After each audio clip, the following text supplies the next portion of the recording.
There's this new book out, of course, Clinton Cash by Peter Schweizer, who's getting all kinds of publicity thanks to us and everybody else talking about this book. But the book raises a lot of good questions about the money coming into the Clinton Foundation and whether or not, as that was happening while Hillary Clinton was at the State Department, some of these foreign donors were actually able to pay for access. What is your take on this? How damaging is this for Hillary Clinton? Should she be worried? Well, I think, number one, the book is actually not out. Yeah. And even before it hits the stands, it feels like it's out. It certainly feels like it's out because of the media coverage of it and some of the special deals that it has gotten with media. However, every allegation or piece of innuendo that it has put out there, it's been struck down. Even the author says that there is no evidence here of wrongdoing. And I think that's an important thing for everybody to remember.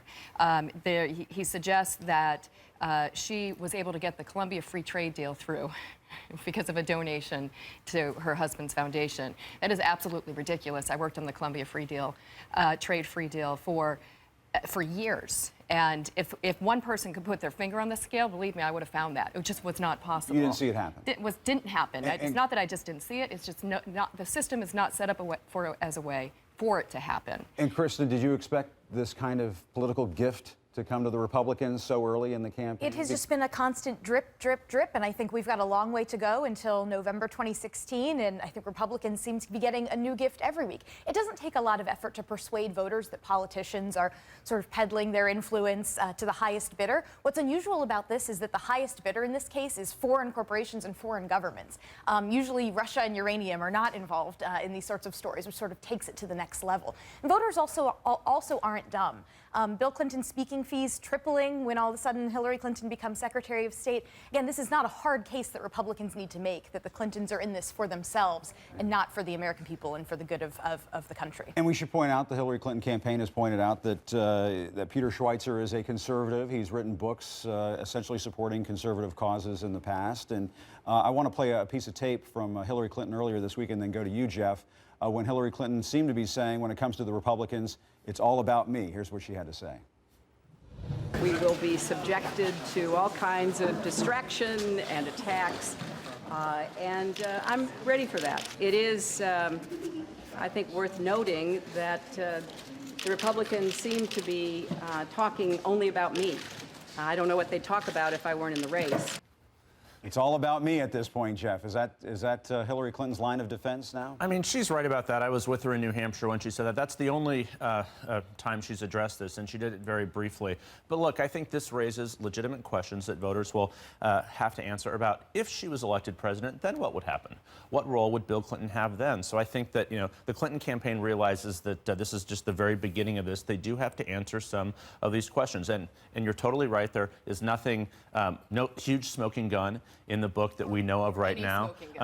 But it does raise questions of speaking fees, of why that one $2.35 million donation was not disclosed. When she was becoming Secretary of State in January of '09, she signed a document saying she would disclose all contributions to the foundation. That apparently did not happen here. So there are still more questions about this. But the bigger picture is this. Her campaign is worried about, is this going to affect the trust and credibility of her? Voters are not paying attention to this issue right now. But the bigger question is, are people going to say, more scandal, more this? We saw Lincoln Chafee say it yesterday in South Carolina. And I want to turn to Carol on this because there may not be a smoking gun, but there is, when it comes to the Clintons, smoking gun fatigue. And it's been going on for decades now. And I'm just curious, Carol, how big of a problem is this going to be for the White House? Because when we asked Josh Earnest about this, he said, well, we've been presented with no evidence of any problem here. Everyone's talking about there's no smoking gun. We've been presented with evidence. We follow the letter of the law. That's always the response. It's a perception problem that she has, and that is, this feeds the larger narrative that the Clintons are secretive. They don't play by the same rules. If they do, they just are just within the lines, and that's what this whole thing is dredging up, and it's going to continue for the next 17, 18, 19 months. Stephanie, isn't that true? Well, isn't there a Clinton fatigue factor here? Different take on it. There is going to be a fatigue factor, and it's going to be a fatigue factor for stories like this and how the media covers it, because it seems like shouldn't cover this? The Clinton campaign is trying to answer the questions and be forthright and transparent.